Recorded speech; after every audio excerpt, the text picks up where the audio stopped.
नमो भगवते वासुदेवाय। ओम नमो भगवते वासुदेवाय। नारायणं नमस्कृत्यं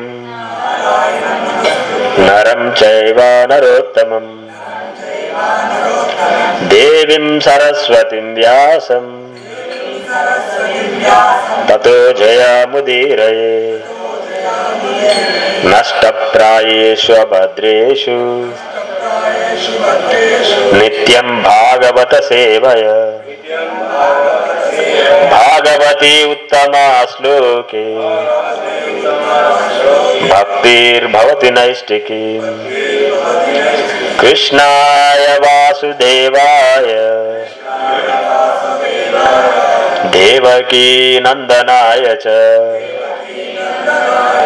नंदगोपकुमाराय गोविंदाय नमो नमः। ओम अज्ञानतिमिरान्धस्य ज्ञानाञ्जनशलाकय चक्षुरुन्मिलितं येन तस्मै श्रीगुरवे नमः। श्रीचैतन्यमनोभीष्टं स्थापितं येन भूतले स्वयं रूपा कदा मह्यं ददाति स्वपदान्तिकं। वन्देऽहं श्रीगुरो श्रीयुतापदकमलं श्रीगुरून् वैष्णवांच श्रीरूपं साग्रजातं सागररघुनाथान्वितं तं सजीवं साद्वैतं सावधूतं परिजनसहितं कृष्णचैतन्यदेवं श्रीराधा कृष्णपादान् सागरललिता श्रीविशाखान्वितांच।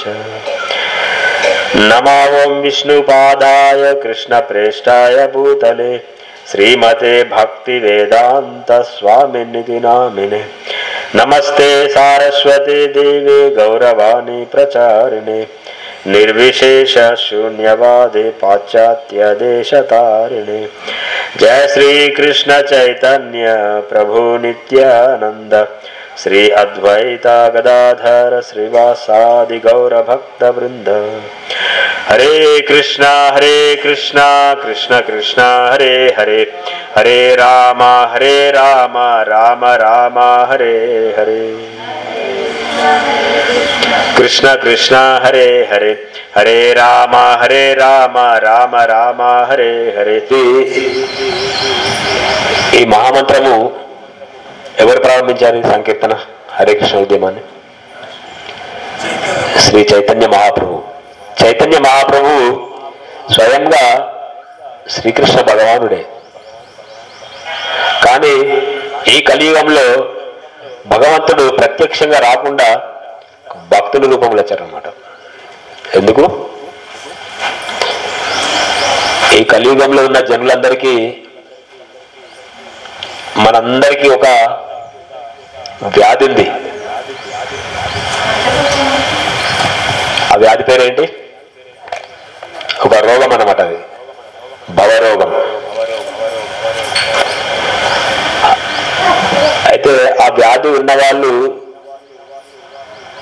నిజం చెప్తే ఒప్పుకోరన్నమాట. దాన్ని వితండవాదం చేస్తుంటారు ఎప్పుడు. దాన్ని ఇది చేయాలంటే అది ఎందుకు చేయాలి, అది చేస్తే వచ్చే లాభం ఏంటి, మేము ఎందుకు చేయాలి, మేము చెయ్యము, అట్లా అంటుంటారు అన్నమాట. ఈ కలియుగంలో జన్మ తీసుకున్న ప్రతి ఒక్కరూ ఆనందంగా ఉన్నారా? సమస్యలు, ఇప్పుడు ఇక్కడికి వచ్చిన వాళ్ళే సమస్యలు, బాధలు, దుఃఖాలు లేని వాళ్ళు ఎంతమంది ఉన్నారు చెప్పండి ఒకసారి. ఏదో ఒక సమస్య ఉంటుంది. ఆరోగ్య సమస్యనా, ఆర్థిక సమస్యనా, కుటుంబ సమస్యనా, సమాజపరంగా సమస్యనా ఉంటుందా? ఉంటుందా? ప్రతి ఒక్కరికి అన్ని బాగున్నా కూడా ఆరోగ్య సమస్యలు ఉంటాయి. ఆరోగ్యం బాగున్నా ఆర్థిక సమస్యలు ఉంటాయి. ఈ రెండు బాగున్నా కుటుంబ సమస్యలు ఉంటాయి. ఈ మూడు బాగున్నా సమాజపరంగా కూడా మనకు సమస్యలు వస్తుంటాయి అన్నమాట. ఈ కలియుగం యొక్క ఏర్పాటే అట్లా జరిగిందనమాట. ఒక ఇంట్లో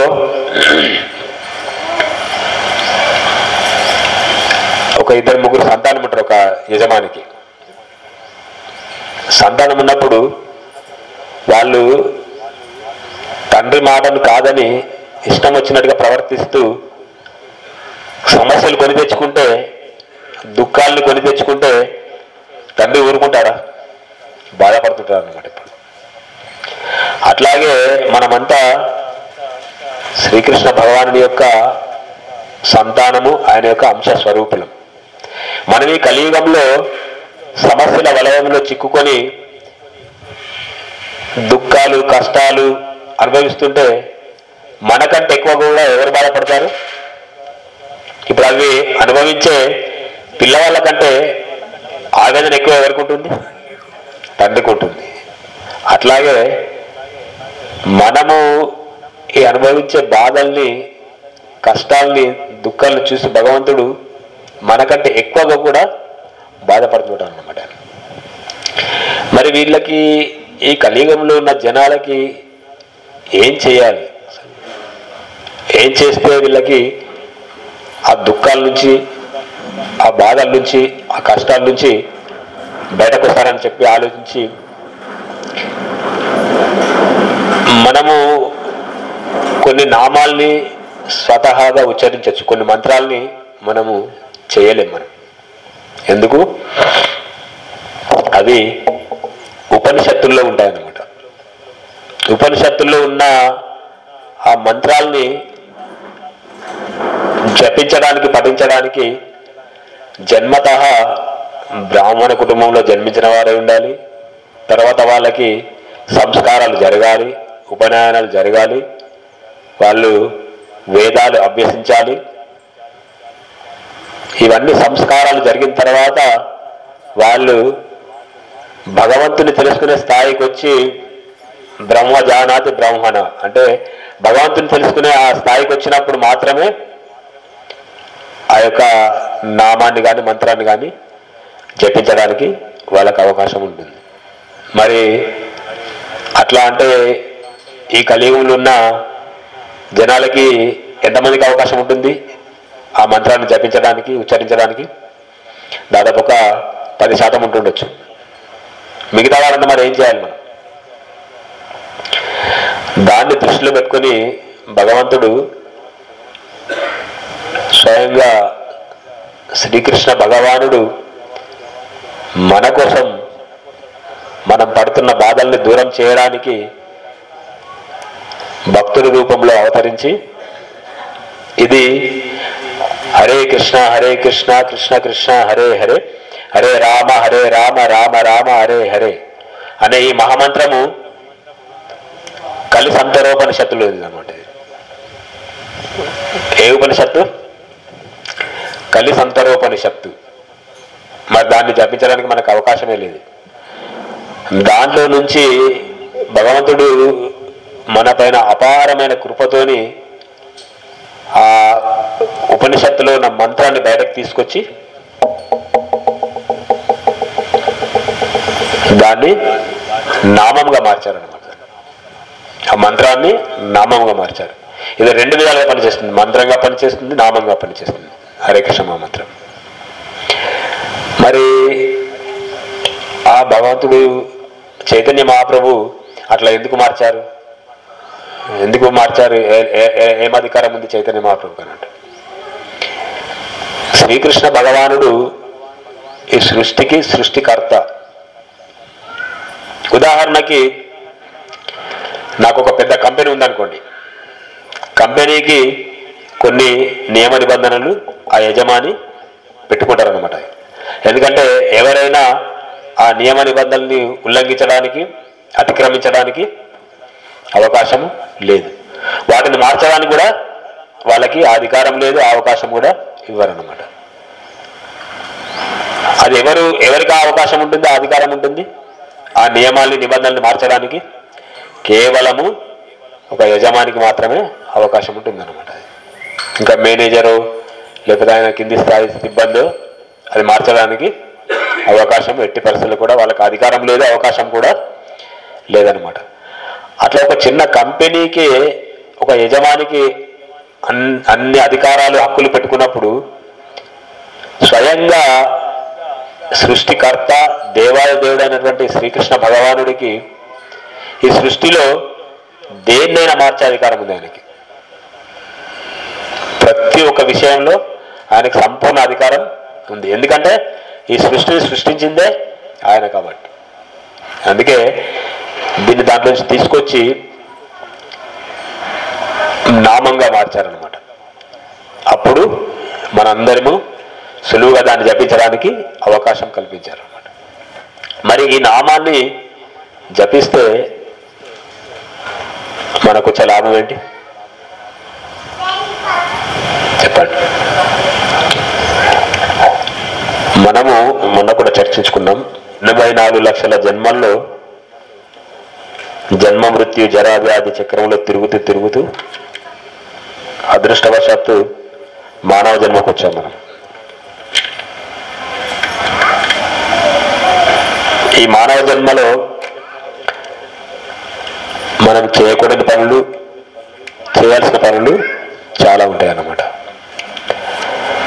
మనం మానవ జన్మ తీసుకుని భగవంతుడు ఇచ్చినటువంటి విచక్షణ జ్ఞానాన్ని ఉపయోగించి చేయాల్సిన పనులే చేయాలి. చేయకూడని పనులు చేస్తే ఏమవుతుంది? చూసే వాళ్ళకి, ఎదుటి వాళ్ళకి అది అసహ్యంగా కనబడుతుంది. మళ్ళీ తర్వాత ఏమవుతుంది? మనల్ని ఆ చేసే వాళ్ళని పిచ్చోళ్ళనుకుంటారు అనమాట. అది చింతామణి ప్రకర సద్మసు కల్పవృక్ష లక్షా వృతేషు సురభి రవిపాలయంతం లక్ష్మీ సహస్ర సత్సంభ్రమ సేవ్యమానం గోవిందమాది పురుషం తమహం భజామి. ఇక్కడ శిష్టాశకంలో ఫస్ట్ శ్లోకంలో కూడా ఉంటుంది అది. చింతామణి ఏంటిది? అది ఒక విశిష్టమైనటువంటి అతి విలువైనటువంటి ఒక మణులు ఎన్నైతే ఉంటాయో ఆ మణులన్నిటి కూడా ఒక దగ్గర పోగు చేసి చూస్తే అవి ఎంత విలువైతే ఉంటాయో ఆ వాటి విలువకి ఇంకా ఎన్ని రెట్లని మనం విలువ కట్టలేము దానికి. అంత ఉత్తమమైనది అనమాట చింతామణి అనే మణి. ఇప్పుడు మనకి కలియుగంలో ఎన్నో నామాలు ఉన్నాయి జపించడానికి, కానీ దాంట్లోకెల్లా విలువైన చింతామణి ఈ హరే కృష్ణ మహామంత్రం అన్నమాట, భగవంతుడి యొక్క నామం. ఇది మనం జపిస్తే ఏమవుతుంది మనకి? ఇప్పుడు ఉదాహరణకి ఈ ప్రాంతాన్ని ఒక వారం రోజులు ఎవరు శుభ్రం చేయలేదనుకోండి, ఏమవుతుంది? ఏమవుతుందమ్మా? చెత్తా చెదారంతో నిండిపోతుంది. అప్పుడు మనము ఈ అరుగులు కూడా అంత ఇట్లా చెత్త అయిపోయింది అనుకో, దుమ్ము దుల్లుతో అన్ని మరకలతో అయిపోయింది అనుకోండి. అప్పుడు మనం దీన్ని శుభ్రం చేయాలంటే ఏం చేయాలి? ఒక మురికి గుడ్డ తుడిచామనుకోరు, శుభ్రం అవుతుందా? మళ్ళీ అంతా దానికి అంటుకుంటుంది. దాన్ని శుభ్రం చేయాలంటే ఏం చేయాలి? ఒక శుభ్రమైన గుడ్డ కావాలి ఫస్ట్. ఆ గుడ్డతో ఈ ఆవరణను శుభ్రం చేస్తే మొత్తం శుభ్రపడుతుంది. కాకుండా మసిగుడ్డతో శుభ్రం చేసామనుకోండి, ఇంకా మసి, ఆ గుడ్డకున్న మసి దీన్ని కూడా అనుకుంటుంది అనమాట. అట్లా ఈ మహామంత్రాన్ని కనుక జపిస్తే మనం బాహ్యంగా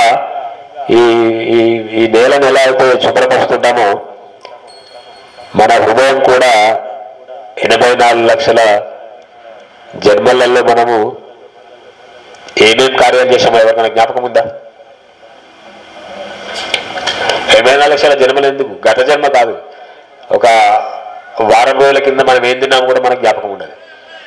ఇది కలియుగం అంటేనే మరుపు అనమాట. మంద సుమంద మతయోర్ మంద భాగ్య. అట్లా మనం మర్చిపోతుంటాం. అయితే 84 లక్షల జన్మల్లో మనము మంచి కార్యాలు చేసి ఉండొచ్చు, చెడు కార్యాలు చేసి ఉండొచ్చు, పుణ్యకార్యాలు చేసి ఉండొచ్చు, పాప కార్యాలు కూడా చేసి ఉండొచ్చు. మనకు తెలుసు తెలియకు, అది సహజం ఈ కలియుగంలో. కానీ మరి దాని ప్రతిఫలం అనేది మనము తప్పకుండా తీసుకోవాల్సిందే. మనకి అది చెడు పాపకార్యాలు చేస్తే పాప ఫలితము, పుణ్యకార్యాలు చేస్తే పుణ్య ఫలితం. అది మనము అనుభవించాల్సిందే, స్వీకరించాల్సిందే ఎవరైనా కూడా. మరి ఈ కలియుగంలో ఆ కర్మ ఫలితాన్ని తప్పించడానికి కూడా ఎవరికి అధికారం లేదు.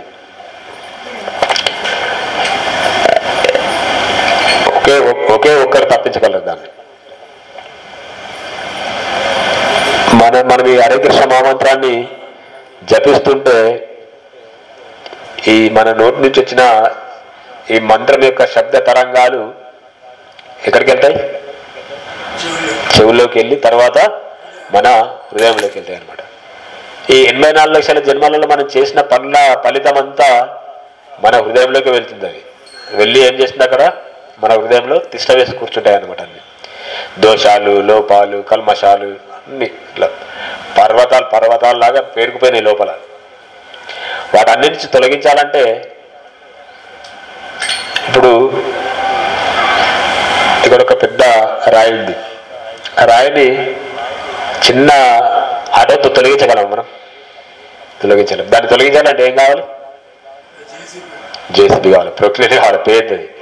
అదే దాంతో మాత్రమే దాన్ని తొలగించగలుగుతాం.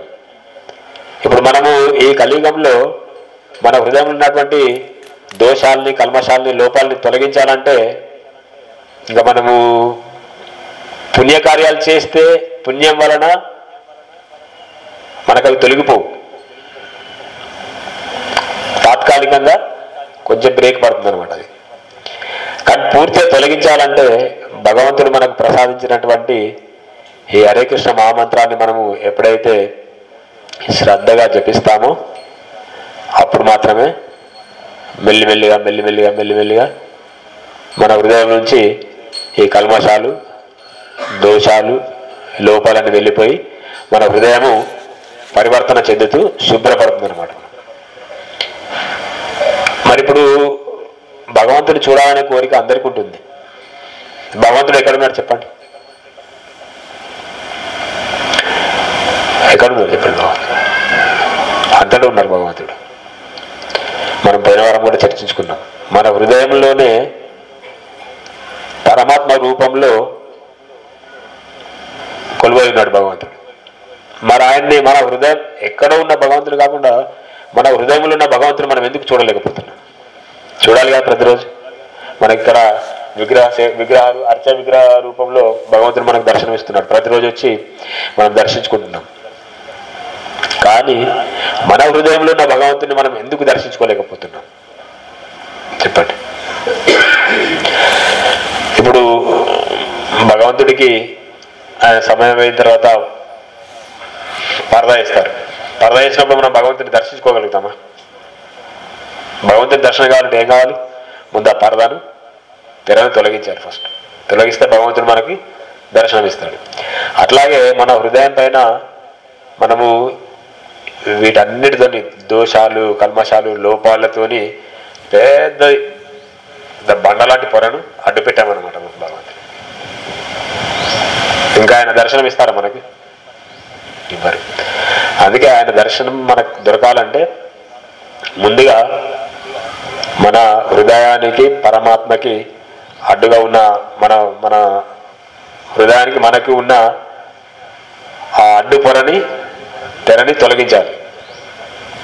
మరి తొలగించాలంటే ఏం చేయాలి? దానికి అది మన వల్ల కాదు. అది అంత గట్టిగా వేసి పెట్టామన్నమాట. అది ఎలా? ఒక ప్రామాణికమైనటువంటి గురువు యొక్క అనుగ్రహము, వారి యొక్క పర్యవేక్షణలో మనం భగవంతుడి సేవ చేస్తూ భగవంతుడి యొక్క నామాన్ని జపిస్తుంటే క్రమక్రమంగా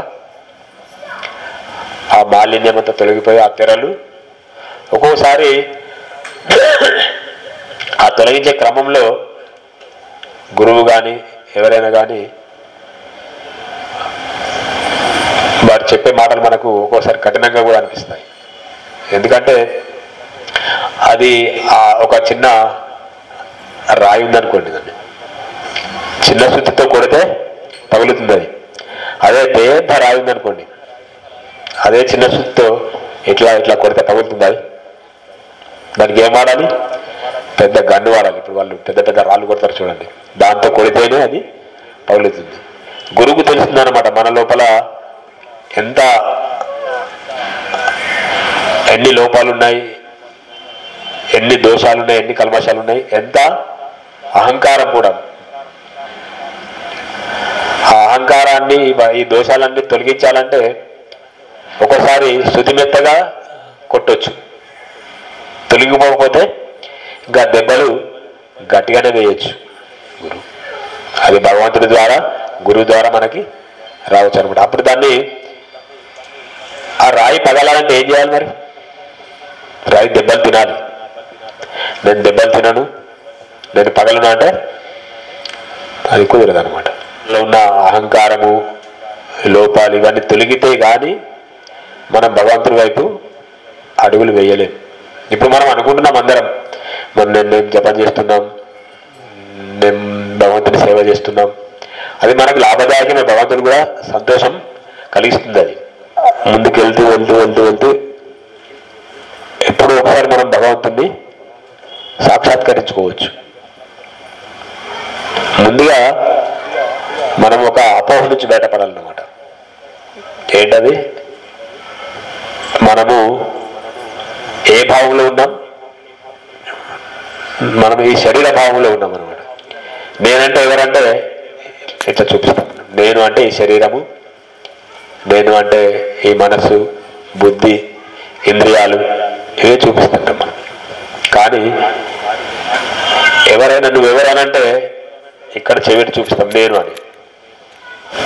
ఆత్మ, ఆత్మ పరమాత్మ అంటే ఇక్కడ చూపిస్తున్నామంటే మనము ఆత్మ స్వరూపులము, భగవంతుడి యొక్క అంశ స్వరూపులమని మర్చిపోయాం. మనం చూపిస్తున్నాం యథాలాపం కదండి. కానీ మనం ముందుగా తెలుసుకోవాలి, నేను ఈ శరీరం కాదు, నేను భగవంతుడి యొక్క అంశ స్వరూపుణ్ణి, ఆయన యొక్క సేవకుణ్ణి అని ఎప్పుడైతే మనము ఆత్మతత్వ జ్ఞానం తెలుసుకుంటామో అప్పుడు ఈ శరీర భావం నుంచి బయటకు వచ్చేస్తాం. మనము ఈ శరీరం కోసము, ఇది మళ్ళీ మళ్ళీ చెప్పుకుంటున్నాం, మనం పోయిన వారం కూడా చెప్పుకున్నాం. మనము ఈ శరీరం కోసం, శరీర తృప్తి కోసము, ఇంద్రియ తృప్తి కోసము ఎన్ని పనులు చేసినా కూడా అవి తృప్తి పడవవి ఇంద్రియాలు. ఇప్పుడు ఉదాహరణకి మన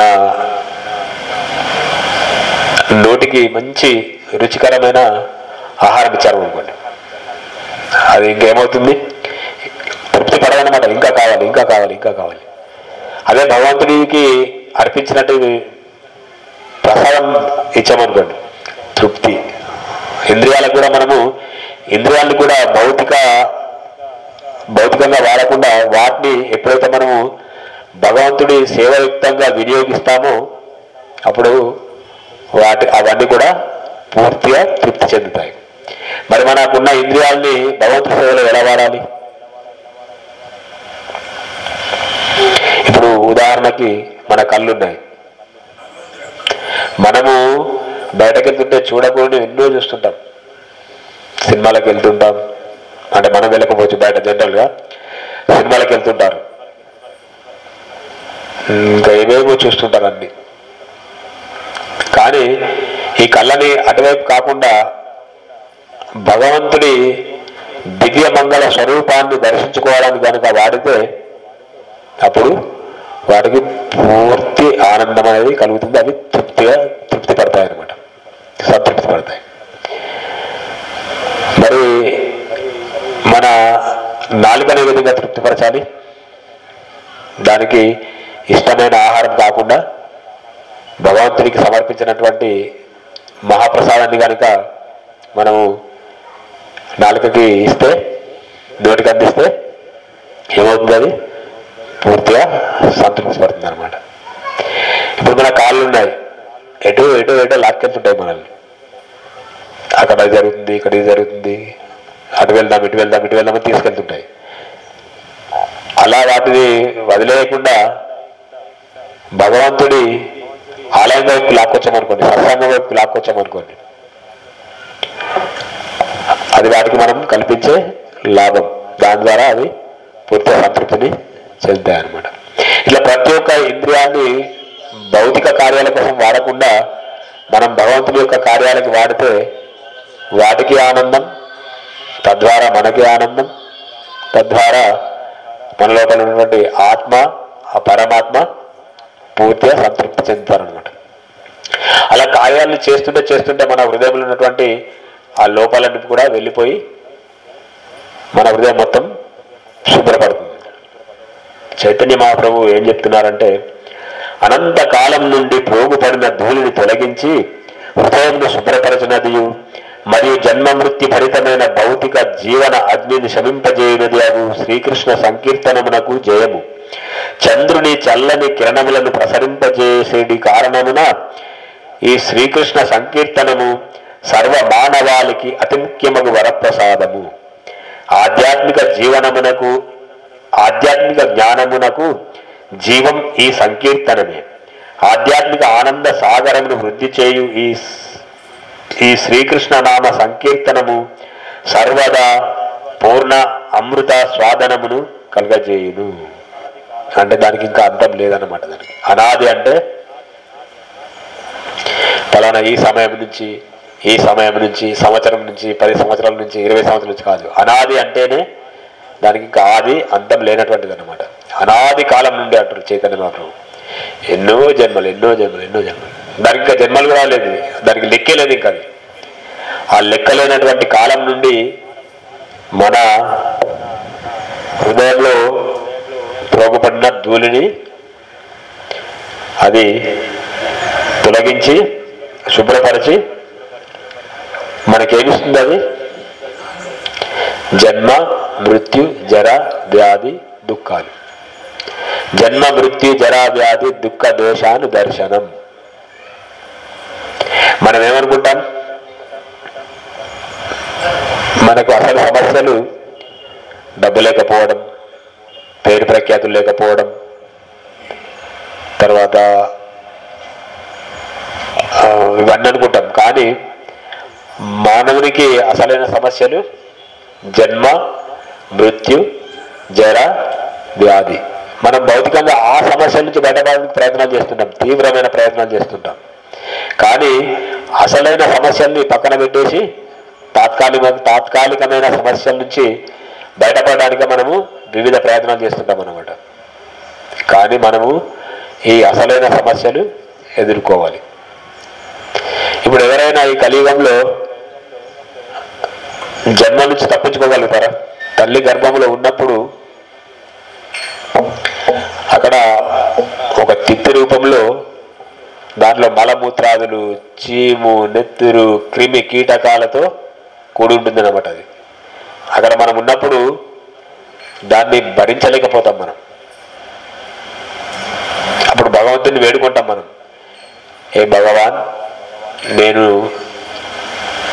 నన్ను ఈ దుర్గంధం నుండి బయటకు తీసి బయటపడవేయి, బయటకు వచ్చిన తర్వాత నేను నీ సేవ చేసుకుంటానని చెప్పి. అందుకే అంత కష్టంగా ఉంటుంది కాబట్టి జన్మని కూడా ఒక దుఃఖంగానే పోల్చారు. మృత్యు ఎందుకు బాధాకరమైంది? మృత్యు ఇప్పుడు మనకు ఒక తేలు కుడితే ఎంత నొప్పి వస్తుంది? చాలా నొప్పి పెడుతుంది తేలు కుడితే, ఒక్క తేలు కుడితే.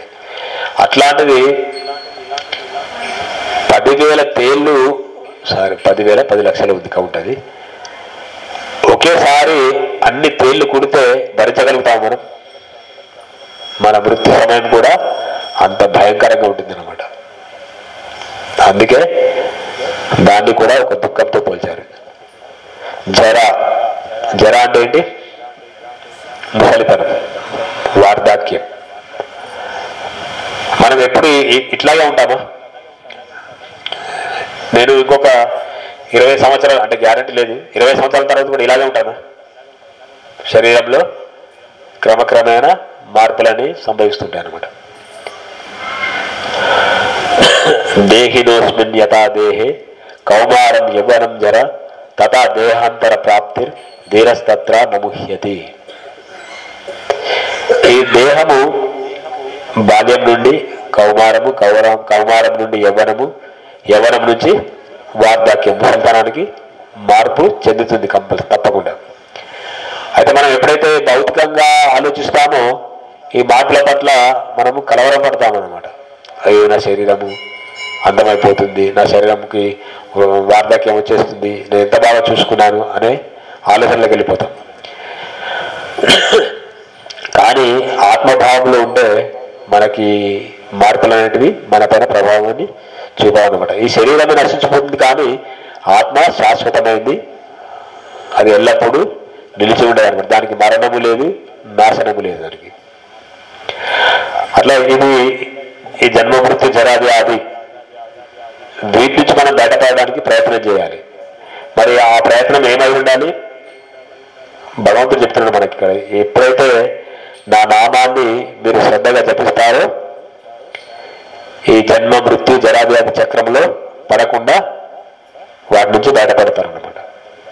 ముఖ్యమైన విషయాలు ఏం చెప్తున్నారంటే చైతన్య మహాప్రభు మన ఈ భౌతికమైన జీవనాన్ని ఒక పెద్ద ధావానలం, అంటే పెద్ద అగ్ని. ఇప్పుడు మనకి వేసవి కాలంలో ఆ గుట్టల పైన ఏర్పడతాయి చూడండి అగ్ని, దాన్ని ఏమంటారు? ఎలిగడ్డ. అయితే అట్లాంటి పెద్ద అగ్ని వచ్చినప్పుడు దాంట్లో ఉన్న జీవరాశులు మనం తప్పించుకోగలుగుతాయా? ఏం కూడా తప్పించుకోలేవు. అట్లా అంతటి ఆ అగ్నిని ఆర్పాలంటే మరి ఏం కావాలి? పెద్ద పెద్ద ఫైర్ల నుంచి వచ్చినా కూడా దాన్ని పూర్తిగా ఆర్పలేవు. అలాంటి మన భౌతికమైనటువంటి జీవనానికి సంబంధించిన దావానం అనే అగ్నిని ఆర్పేయడానికి ఏం కావాలి? వర్షం పడితే రాదు, మహామంత్రం జపించాలి. చైతన్య మహాప్రభు చెప్తారు ఇక్కడ. ఆ మహా భౌతిక జీవన అగ్నిని శమింపజేయడానికి కూడా మనము శ్రీకృష్ణుని యొక్క నామ సంకీర్తనాన్ని చేయాలన్నమాట. అది ఇంకా ఆ అగ్ని చల్లారిన తర్వాత ఇప్పుడు పూర్తిగా నిండు వేసవి కాలంలో సూర్యుడు నడినెత్తిన ఉంటే మనం అక్కడ నిలబడ్డామనుకోరు, ఎలా ఉంటుంది మన పరిస్థితి? ఎండకు తాళలేక విలవిల్లాడతాం. అదే పున్నమి రోజు రాత్రి చంద్రుడు పూర్తిగా వచ్చిన తర్వాత అక్కడ నిలబడితే మనకి ఎలా ఉంటుంది? చల్లగా, హాయిగా, ఆహ్లాదంగా ఉంటుంది అనమాట. ఇట్లా మన భౌతిక జీవన అగ్ని ఆరిపోయిన తర్వాత మన పరిస్థితి ఎలా ఉంటుంది? చంద్రుడి చల్లని కిరణముల యొక్క ఆస్వాదాన్ని ఆస్వాదించినట్టుగా హాయిగా ఉంటుంది అనమాట మనకి. శ్రీకృష్ణుని యొక్క నామము అనే ఒక సంకీర్తనము ఈ సృష్టిలో ఉన్న ప్రతి ఒక్క మానవులకి అతి ముఖ్యమైనటువంటి వరప్రసాదం అన్నమాట. భగవంతుడు ఇచ్చినటువంటి వరప్రసాదం, ఆయన ఇచ్చినటువంటి అమూల్యమైనటువంటి వరం మనకి. మరి భగవంతుడు మనకంత అమూల్యమైనటువంటి వరాన్ని ఇస్తే మనం దాన్ని ఎలా కాపాడాలి? జాగ్రత్తగా చూసుకోవాలన్నమాట దాన్ని. ఉదాహరణకి ఒక అతి విలువైన వస్తువు మన దగ్గర ఉంటే మనం ఏం చేస్తాం? దాన్ని తీసుకొచ్చి మన వాకిట్లో పెట్టాం కదా, పెడతారు ఎవరైనా? ఏం చేస్తారు దాన్ని? బీరువాలో, లాకర్లో, లోపల డబ్బులు పెట్టే లాకర్లో, దాంట్లో కూడా ఉరికే పెట్టాం. దాంట్లో ఒక పర్సులో పెట్టి దాన్ని భద్రంగా దాంట్లో దాస్తాం. అలాగే ఈ భగవంతుడు ఇచ్చిన ఈ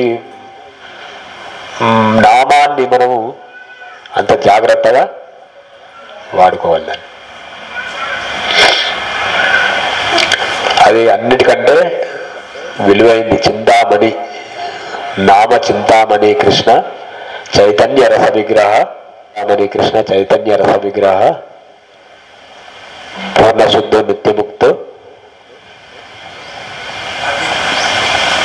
భిన్నం నామనామి.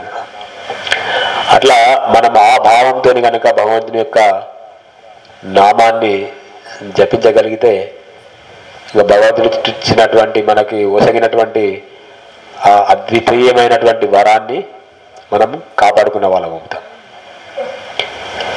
ఇక లేదంటే మనం దాన్ని సద్వినియోగం చేసుకోకపోతే ఇక మనం ఆ సమస్యలలో మళ్ళీ కొట్టుమిట్టాడుతూనే ఉంటాం.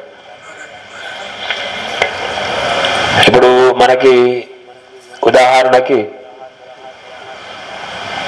నాకు ఒక వ్యాధి వచ్చిందనుకోండి, ఆ వ్యాధి తగ్గాలంటే ఎటు వెళ్ళాలి? డాక్టర్ దగ్గరికి వెళ్ళాలి.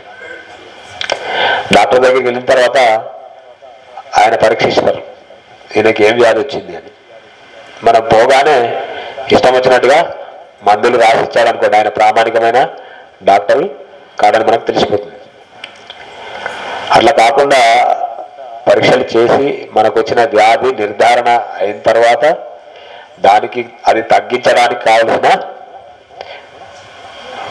ఔషధాలు మనకు రాసిచ్చినప్పుడు మనం ఏం చేయాలి? ఔషధాలు తీసుకొచ్చి అల్మారాలో పెట్టామనుకోండి, రోగం తగ్గుతుందా? ఏం చేయాలి? మనం ఔషధాలని వాడాలి. మన ఇష్టం వచ్చినట్టుగా వాడితే కూడా అది ఇంకా రియాక్షన్ అవుతుంది మనకి. డాక్టర్ ఏదైతే చెప్పాడో ఆ సమయానుకూలంగా వాడితే మనకు నా వ్యాధి తగ్గుతుంది. అట్లాగే ఇప్పుడు మనకి కలియుగంలో ఉన్నటువంటి ఈ వ్యాధులు తగ్గాలంటే భగవంతుడు మనకు ఒక చిట్టి రాసిచ్చారనమాట, మందుల చిట్టి. దాని ప్రకారంగా మనం ఆ ఔషధాలను సేవిస్తే మనకున్నటువంటి ఈ వ్యాధులు తగ్గిపోయి మనం పూర్తిగా ఆరోగ్యస్థలం అవుతాం. తర్వాత మనం ఆరోగ్యమే మహాభాగ్యం అని ఎందుకంటారు? మనం ఇప్పుడు భీమ్గల్ నుంచి ఇక్కడికి రావాలంటే కూడా ఎలా వస్తాం? మన శరీరం సహకరిస్తేనే మనం ఆరోగ్యంగా ఉంటేనే కదా వచ్చేది. భగవంతుడి సేవ చేయాలన్నా, భగవంతుడి యొక్క నామాన్ని జపించాలన్నా, భక్తుల యొక్క సాంగత్యం తీసుకోవాలన్నా ముందే మనకు కావాల్సింది ఏంటి? ఆరోగ్యం. అందుకే ప్రభుపాదుల వారు కూడా ప్రతిసారి చెప్తారన్నమాట, ముందుగా ఆరోగ్యాన్ని సరిగా ఉంచుకోవాలి. ఉంచుకుంటేనే మనము భగవంతుడి యొక్క సేవ చేయగలుగుతాం. అట్లా భగవంతుడు ఇచ్చినటువంటి ఆ మందుల చీటీ ప్రకారంగా భగవంతుడు ఇచ్చిన ఆ ఔషధాన్ని మనం సేవిస్తే అప్పుడు మనం పూర్తి ఆరోగ్యవంతులమై భగవంతుడి యొక్క సేవ చేయడానికి మనకు అవకాశం లభిస్తుంది అన్నమాట. ఈ భగవంతుడి యొక్క నామాలు అది 2వ శ్లోకంలో ఉంటుంది. నామ్నా మకారి బహుదా నిజ సర్వశక్తి.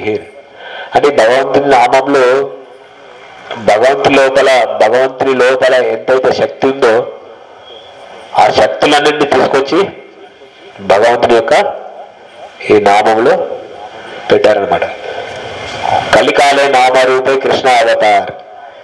కృష్ణుడు మరి నామరూపంలో ఎందుకు వచ్చారు ఇక్కడికి కలియుగంలో? ఎందుకు స్వయంగా రావచ్చు కదా ఆయన్ని?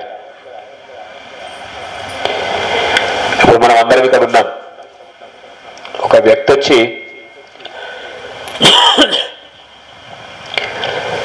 నేను కృష్ణుని అంటే ఏమంటాం? మనం అందరం ఒప్పుకుంటామా? ఎంతమంది ఒప్పుకుంటారు చెప్పండి? ఒప్పుకుంటామా? ఏమంటాం? చాలేకపోయా, నీకు నువ్వు ఎక్కడి నుంచి అసలు డ్రామా కంపెనీ నుంచి పారిపోయి వచ్చినట్టున్నావు, నువ్వేం కృష్ణుడు, అసలు కృష్ణుడు ఇక్కడికి ఎందుకు వస్తాడు అంట. అందుకే కృష్ణుడు స్వయంగా వస్తే దాన్ని స్వీకరించే పరిస్థితి ఈ కలియుగంలో మనకి లేదు.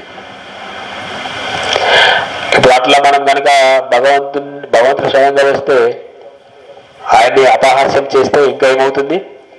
మనం ఇంకా పతనావస్థకి వెళ్ళిపోతాం, ఇంకా దిగజారిపోతాం ఆయన పట్ల అపరాధాలు చేసి. అందుకే మనతోని అపరాధాలు కాకుండా మనలో ఉన్న అపరాధాలను తొలగించడానికి భగవంతుడు నామరూపంలో అవతరిస్తారనమాట. మరి భగవంతుడిని ప్రత్యక్షంగా సేవించకుండా నామాన్ని సేవిస్తే ఏం జరుగుతుంది? భగవంతుడి యొక్క శక్తులన్నీ తీసుకొచ్చి ఆయన నామంలో పెట్టారనమాట. మరి ఈ నామమే జపిస్తే ఈ నామమే కలియుగం ఎందుకు జపించాలి? దానికి ఒక కారణం ఉంది.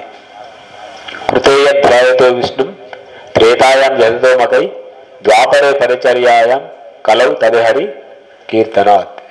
మనకు ఎన్ని యుగాలు? 4 యుగాలు. కృతయుగం అంటే సత్యయుగం. అప్పుడు జనాల యొక్క ఆయు పరిమాణం ఎంత ఉంటే తెలుసా? 1,00,000 సంవత్సరాలు. అక్కడ ఆ యుగంలో ఉన్నటువంటి జీవులు 1,00,000 సంవత్సరాలు జీవించేవాళ్ళు అనమాట. అప్పుడు వాళ్ళు చేసే కార్యము భగవంతుడిపై ధ్యానం చేసేవారు అనమాట. సర్వమానవాళి శ్రేయస్సు కోసం భగవంతుడి పైన పూర్తి ఆధారపడి ధ్యానం చేసేవారు అనమాట. ఆ యుగానికి ధ్యానం కృతేయధ్యాయతో విష్ణు. ఆ యుగం సమాప్తమైపోయి త్రేతాయుగం ప్రారంభమయ్యేసరికి ఇంకా ఆ సత్యయుగంలో ఇలాంటి కల్మషాలు కానీ దోషాలు కానీ ఇట్లా ఏం లేవు అనమాట. అపార్థాలు అనర్థాలు ఏమి లేవు. అది స్వచ్ఛంగా ఉండేదన్నమాట యుగం. అది తద్వారా అది సమాప్తమైపోయి త్రేతాయుగం ప్రారంభం అవడంతో జీవి యొక్క ఆయు పరిమాణము 1,00,000 నుంచి ఎక్కడికి వచ్చింది? 10,000 సంవత్సరాలకి. ఆ 10,000 సంవత్సరాల ఆయు పరిమాణంలో వాళ్ళంతా ఏం చేసేవారు? భగవంతుని సంతృప్తి కోసం, లోక కళ్యాణం కోసం యజ్ఞయాగాదులు ఆచరించేవారు అన్నమాట. అట్లా ఆ యుగము సమాప్తమైపోయి తిరిగి ద్వాపరయుగం ప్రారంభమయ్యేసరికి అప్పుడు జీవికి ఆయు పరిమాణం ఎంతకు వచ్చింది? 1000 సంవత్సరాలు. 1,00,000, 10,000, 1000. ఆ 1000 సంవత్సరాల ఆయు పరిమాణంలో వాళ్ళు ఏం చేసేవారు? నియమనిష్టలతో శ్రద్ధతో భగవంతుని యొక్క విగ్రహారాధన చేసేవారు అనమాట. ఆ యుగం వచ్చేసి ఆ యుగం పరిసమాప్తం అయిపోయి కలియుగం ప్రారంభమయ్యేసరికి జీవుని యొక్క ఆయు పరిమాణం ఎంతకు వచ్చింది? 100 సంవత్సరాలు ప్రామాణికం, కానీ గ్యారంటీ లేదు. ఈ 100 సంవత్సరాలలో మన సమయము సగము నిద్రలోనే గడిచిపోతుంది. తర్వాత బాల్యం, తర్వాత యవ్వనంలోకి వచ్చేసరికి విద్య నేర్చుకోవడానికి, చదువుకోవడానికి, తర్వాత చదువుకున్న తర్వాత మళ్ళీ ఏదైనా ఉద్యోగ బాధ్యతలు నిర్వహించడానికి, తర్వాత పెళ్లి చేసుకొని కుటుంబ జీవనం గడపడానికి. అట్లా మనకు తెలియకుండా మన సమయం ఎంత వెళ్ళిపోతుంది? సగానికి పైగా 100 సంవత్సరాలు సగానికి పైగా వెళ్ళిపోతుంది. అప్పుడు ఈ 50 సంవత్సరాలలో ప్రామాణికం అనుకుంటే అది కూడా ఈ 50 సంవత్సరాలలో మనము సత్యయుగంలో చేసినట్టుగా భగవంతుడి మీద ధ్యానం చేయగలుగుతామా? ఒకవేళ చేయాలనుకున్న పరిస్థితులు అనుకూలంగా ఉన్నాయి ఇక్కడ? లేవు మనకి. అట్లాగే త్రేతాయుగంలో ఆచరించినట్టుగా యజ్ఞయాగాదులు చేయడానికి మనకు అవకాశం ఉందా? యజ్ఞం చేయాలంటే ఏం కావాలి? ముందుగా పంచగవ్య, నెయ్యి, ఆవు నెయ్యి, ఆవు పాలు, ఆవు పెరుగు, తేనె, ఇవన్నీ కావాలి. మరి కలియుగంలో స్వచ్ఛమైన ఆవు నెయ్యి కానీ ఆవు పాలు కానీ దొరుకుతున్నాయా?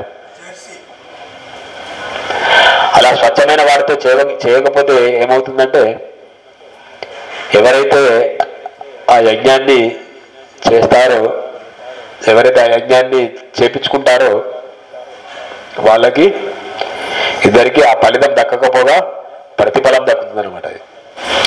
అందుకే అది చేయాలంటే మనకు స్వచ్ఛమైన వస్తువులు కావాలి ఫస్ట్ ముందుగా. అవి కూడా మన కలియుగంలో దొరకట్లేదు. అది ఇప్పుడు అర్చ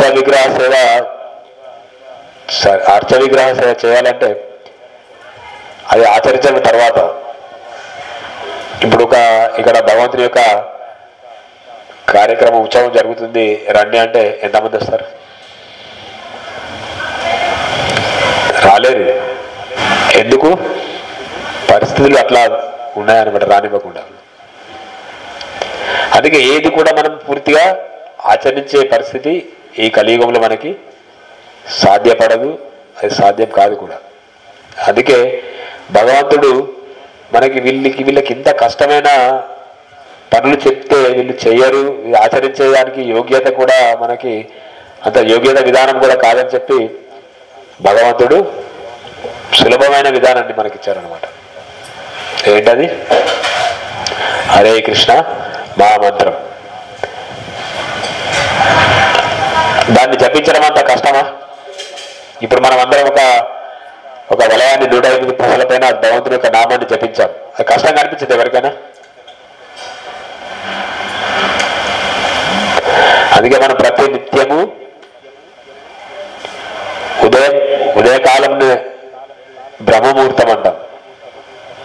మనకి ప్రభుపాదుల వారు ఎంత కృపమయులంటే వారు చేసినటువంటి ఏర్పాటు విధానము మనం బ్రహ్మముహూర్తంలో లేస్తాం. లేచి ఏం చేస్తాం? ఆయన ఒక ఆరతి చేస్తాం, ఆయన ఒక జపాన్ని, భగవంతుని యొక్క జపాన్ని చేస్తాం, ఆయనకు ఇంకా నైవేద్యాలు అవి చేసి పెడుతుంటాం. స్వతహాగా బయట చూసుకుంటే ఆ సమయంలో ఏం చేస్తారు? బయట వాళ్ళు పడుకుంటాం, లేవలేదు. అట్లాగే సాయంకాలం సంధ్యా సమయంలో అది అసుర సంధ్య వేళ అంటారు. అప్పుడు కనుక ఎవరైనా ఏ కార్యం చేసినా కూడా వాళ్ళపైన ప్రభావం అనేది తీవ్రంగా ఉంటుంది. అది ఎందుకు? లయకారుడైనటువంటి పరమశివుడు తన అనుచర గణాన్ని వెంటేసుకొని తిరుగుతుంటారన్నమాట కలియుగంలో. అప్పుడు మనం కనుక చెడు కార్యాలు చేసిన, మన పాప కార్యాలు చేస్తే దాని ప్రభావం మన పైన తీవ్రంగా పడుతుంది. పుణ్యకార్యాలు చేస్తే దాని ఫలితం కూడా తీవ్రంగా ఉంటుంది మన పైన. అందుకే ప్రభుపాదుల వారు ఉదయము సాయంత్రము ఆ సమయంలోనే మనకి సేవా కార్యక్రమాలు పెట్టడం జరిగింది అనమాట. సంధ్యాహారతి, దాని తర్వాత మనకి భగవద్గీత క్లాసు, తర్వాత భగవంతుని యొక్క నామాన్ని జపించడం, భక్తులందరూ కలిసి భగవంతునికి నైవేద్యాన్ని సమర్పించడం. అట్లా ఆచార్యులు ఎంత కృపామయులంటే మన బాధల్ని చూసి వాళ్ళు కూడా తట్టుకోలేకపోతున్నారు అనమాట. అందుకే మనకు ఒక పద్ధతిని ప్రవేశపెట్టారు మనకి. ఆ పద్ధతిని మనము పాటిస్తూ మనలో ఉన్నటువంటి ఆ లోపాలని, దోషాలని తొలగించుకుంటూ క్రమక్రమంగా మనము ఎక్కడ ఉన్నామో అక్కడ ఉండిపోకూడదు. మనం ముందుకెళ్తూ ఉండాలి. ఇప్పుడు మనము ఒక ఊరికి వెళ్ళాలంటే ఏం చేయాలి? మన ప్రయత్నం అనేది మొదలు పెట్టాలి. ముందుగా మనం ఊరికి వెళ్ళాలంటే, ఇప్పుడు మేము అక్కడి నుంచి రావాలంటే ఏం చేయాలి? ముందుగా ఇంటి నుంచి బయటకు వెళ్ళాలి. మనం బయటకు వెళ్ళి ఏం చేయాలి? బస్ స్టాండ్లోకి రావాలి. బస్ స్టాండ్లోకి వచ్చి కూర్చుంటే సరిపోతుందా? బీబీఎల్ వచ్చే బస్ ఎక్కాలి. బస్ ఎక్కి ఊరికైనా కూర్చుంటే సరిపోతుంది. మళ్ళీ టికెట్ తీసుకోవాలి. టికెట్ తీసుకున్న తర్వాత మళ్ళీ ఏం చేయాలి? బీబీఎల్లోనే దిగాలి మన గమ్యస్థానం చేరాలంటే. లేదు మధ్యలో దిగిపోతే ఏమవుతుంది? మనం గమ్యస్థానాన్ని చేరుకోలేము. అందుకే మనము ఒక పద్ధతి ప్రకారంగా మనం ఏం చేయాలి, ఏం చేయకూడదు అని తెలుసుకొని దాని ద్వారా మనం ముందుకు వెళ్ళాలి. మన గమ్యస్థానం ఏంటి? మనం ఎందుకు ఈ పద్ధతిని పాటిస్తున్నాం? మనం చెప్పండి. మన అంతిమ లక్ష్యం ఏంటి? కృష్ణుడి యొక్క ప్రేమను పొందడానికి, ఆయనకు దగ్గర కావడానికి, చేరువ కావడానికి. మరి మనం ఎక్కడ ఉన్న వాళ్ళం అక్కడే ఉంటే అక్కడే ఉండిపోతాం. అడుగు ముందుకు వేయాలి. ఎంత పెద్ద ప్రయాణమైనా ఒక్క అడుగుతోనే ప్రారంభమవుతుంది. నేను అంత గమ్యస్థానం చేరుకోగలనా అని మనం నిరాశపడకుండా ఉత్సాహంగా మన ప్రయాణాన్ని ప్రారంభించాలి. ఈ రోజు కాకపోతే రేపైనా చేరుకుంటాం మనం.